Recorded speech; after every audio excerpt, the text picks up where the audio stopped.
হঠাৎ দেশের রাজনীতির আকাশে এক নক্ষত্রের পতন। বেগম খালেদা জিয়ার মৃত্যুতে রাজনৈতিক অঙ্গন সহ পুরো জাতির উপর নেমে এলো আঁধারের অমানিসা। দেশকে এগিয়ে নিতে এমন এক কিংবদন্তি রাজনীতিকের বড্ড প্রয়োজন ছিল, আক্ষেপ জানান দল মত নির্বিশেষে সবাই। তানজিদ ভুঁইয়ার প্রতিবেদন। বাংলাদেশের রাজনীতিতে দীর্ঘ পথ পাড়ি দিয়েছেন সাবেক প্রধানমন্ত্রী ও বিএনপি চেয়ারপারসন বেগম খালেদা জিয়া।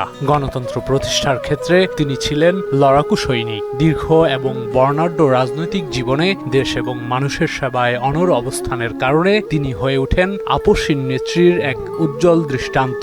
দেশের প্রথম নারী প্রধানমন্ত্রী বেগম খালেদা জিয়া দেশের রাষ্ট্রভার সামলিয়েছেন ৩ বার। বহুদলীয় গণতন্ত্র প্রতিষ্ঠার ক্ষেত্রেও তার ভূমিকা অনস্বীকার্য। সোমবার ভোর ৬টায় রাজধানীর এভার কেয়ার হাসপাতালে চিকিৎসাধীন অবস্থায় মারা যান আপসহীন নেত্রী বেগম খালেদা জিয়া। তার মৃত্যুতে শোকস্তব্ধ পুরো বাংলাদেশ। আবেগ, অনুভূতি আর চোখের জলে প্রিয় নেত্রীকে স্মরণ করছেন নেতাকর্মীরা। এমনকি দলমত, নারী পুরুষ নির্বিশেষে প্রত্যেকেই একাকার আপসহীন নেত্রীর জন্য। দেশের জন্য, গণতন্ত্রের জন্য উনি যা করেছে সেটা আল্লাহ ওনাকে পুরস্কার দেবে ইনশাল্লাহ।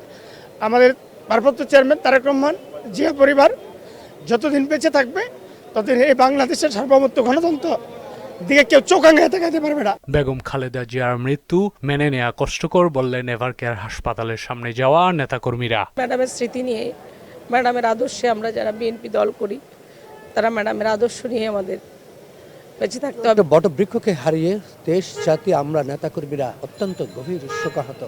কারণ বর্তমান যে দেশে সংকট চলছে, খুব প্রয়োজন ছিল আমাদের এই 3 বারের সাবেক প্রধানমন্ত্রীর উপস্থিতি। বিএনপি চেয়ারপারসনকে স্বাধীনতা, সার্বভৌমত্ব আর গণতন্ত্রের প্রতীক হিসেবে উল্লেখ করেন তারা। আজকে বাংলাদেশের সেই প্রদীপ নিভে গেছে। দেশনেত্রী বেগম খালেদা জিয়াকে আর কোনোদিন আমরা দেখতে পাবো না। জনগণের তার জন্য যে ভালোবাসা, জনগণ বুক থেকে তার জন্য যে দোয়া করছে, সেটা আগামী নির্বাচনে প্রতিফলিত হবে, কিন্তু সেটা যেন কোনো ষড়যন্ত্র নষ্ট করে দিতে না পারে। বেগম খালেদা জিয়ার দেখানো পথেই এগোবে দেশ, এমন চাওয়া বিএনপির কেন্দ্রীয় নেতাদের। যদিও তিনি গণতন্ত্রের পূর্ণ বাস্তবায়ন দেখে যেতে পারেননি, এই তার যে বাস্তবায়ন, এটা যদি আমরা করতে পারি, একটি গণতান্ত্রিক নির্বাচিত সরকারের মধ্য দিয়ে নতুন বাংলাদেশ গড়ার যে আকাঙ্ক্ষা তিনি দেখেছিলেন, যিনি এই দেশকে গণতন্ত্র ফিরিয়ে দিয়েছেন, যিনি এই দেশকে সবচাইতে বেশি ভালোবাসা দিয়েছেন, এই দেশের মানুষকে ভালোবেসেছেন।